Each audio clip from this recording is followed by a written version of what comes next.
Warisan bukan selalu tentang harta. Kadang, ia adalah warisan luka, warisan darah, warisan kutukan. Sebuah rumah tua yang diwariskan padaku ternyata menyimpan gerbang ke dunia yang tak seharusnya dikenal manusia. Dan saat kau melewati pintunya, tak ada jalan kembali. Namaku Nadia Awibowo, 29 tahun. Aku hidup biasa di Jakarta, bekerja sebagai desain interior. Hidupku datar, sibuk, tanpa hal-hal mistis. Tapi semua berubah saat aku mendapat telepon dari notaris. Katanya, aku disebut dalam surat wasiat seorang wanita bernama Lestari Wibowo. Aku bingung. Aku tak mengenal nama itu. Tapi saat ku telusuri, dia adalah saudari kembar ibu kandungku yang katanya sudah lama hilang. Dalam suratnya, ia menyerahkan seluruh aset terakhirnya kepadaku. Sebuah rumah keluarga besar di kampung bernama Gunung Kembar. Aku tidak percaya tahayul. Jadi aku putuskan aku akan datang. Cek bangunannya. Kalau memungkinkan, aku jual. Apa salahnya kan? Cuma rumah tua. Tapi dari awal, nama kampung itu saja terasa salah. Gunung Kembar. Bahkan, Google Maps tidak mengenalnya. Aku menyewa mobil dan pergi sendiri ke kampung itu. Jalan masuknya kecil, hanya bisa dilalui mobil satu arah. Dengan pohon besar menaungi kanan kiri jalan. Suasana makin aneh. Saat kabut mulai turun meski hari masih sore. GPS kehilangan sinyal. Tidak ada rumah modern. Tidak ada menara sinyal. Saat aku bertanya arah ke warga sekitar, seorang ibu penjual sayur hanya menjawab pelan. "Mbak, yakin mau ke rumah Bu Lestari? Udah kosong, tapi suka rame tengah malam." Rame tengah malam? Aku hanya tertawa kecil. Belum tahu bahwa tawa itu akan menjadi yang terakhir selama perjalanan ini. Rumah itu berdiri besar dan tua, bergaya kolonial, dengan pagar besi berkarat dan halaman luas yang tak terurus. Tapi yang aneh, saat aku membuka pintunya, seluruh lampu menyala.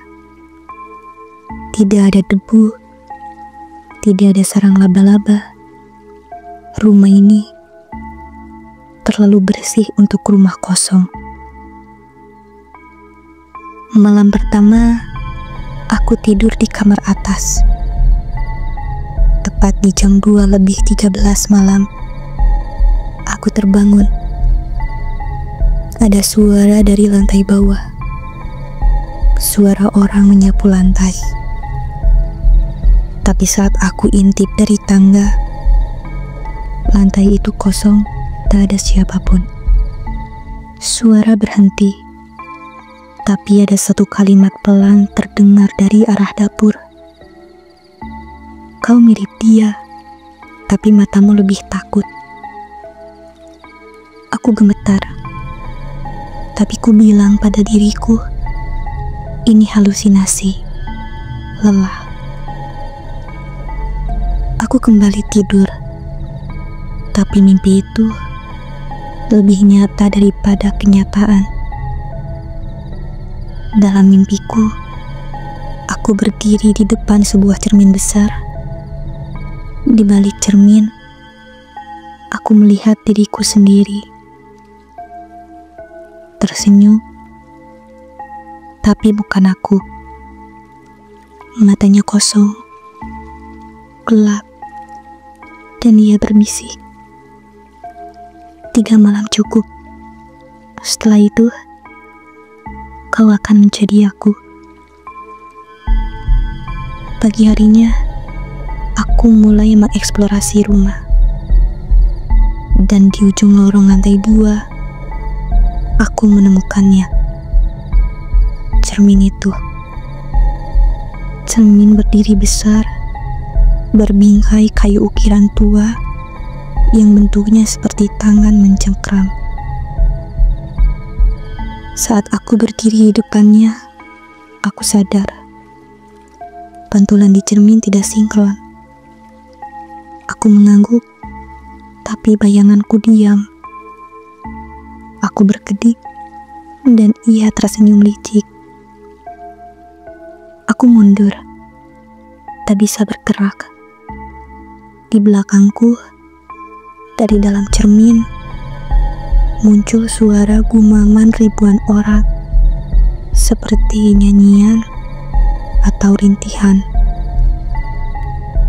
Aku menjerit, tapi suara itu malah menjawab, "Tugasmu adalah menjaga. Sudah waktunya, Nat. Kau terpilih. Kau darah kami." Aku turun ke desa, bertemu seorang bapak tua yang katanya dulu kenal dengan keluarga ibuku. Ia menunjukkan foto lama. Ibu dan Lestari, kembar identik. Tapi wajah Lestari di foto itu disobek, dihapus dari sejarah. Lestari menolak takdirnya sebagai penjaga gerbang. Ia buka pintu itu, arwah dari balik cermin keluar, merasuki warga. Desa ini jadi gelap, tapi dia bayar dengan jiwa dan tubuhnya. Sejak itu, setiap 30 tahun, darah baru akan terpanggil. Darah baru. Aku. Malam ketiga, aku mengurung diri di kamar. Tapi jam 2:13 tetap datang. Cermin itu muncul di dalam kamarku. Aku tak bisa bergerak. Suara dari balik cermin makin kencang. Suara ibu, suara Lestari, suara-suara perempuan menangis. Lantai kamarku retak, membentuk simbol merah darah. Dan dari cermin itu, tangan-tangan muncul menarik kakiku. Aku terseret, dilempar ke dunia cermin. Di sana, semua saudara perempuanku ada. Mereka tidak tua, tidak rusak, tapi mata mereka hampa. Satu demi satu mendekat dan berkata, "Kita semua terperangkap, tapi kau akan menggantikan kami, agar mereka tidak keluar dari balik gerbang." Aku menolak, berontak. Aku pecahkan cermin itu dari dalam dengan batu bata yang entah dari mana datangnya. Jeritan dari ribuan makhluk mengisi udara. Tubuhku dilempar keluar. Aku sadar di tengah halaman rumah, tapi rumah itu sudah terbakar. Sekarang aku tinggal di kota, tapi tiap jam 2:13 pagi Aku bangun mendadak. Cermin di kamarku selalu memantulkan bayangan aneh. Kadang, aku melihat diriku sendiri, tapi sedang tidur. Kadang, aku mendengar ketukan dari balik kaca. 3 kali, selalu 3 kali. Dan malam lalu, saat aku berkedip, bayangan di cermin tidak ikut berkedip. Ia hanya tersenyum dan membisikkan satu kalimat. Giliran kamu, Nat.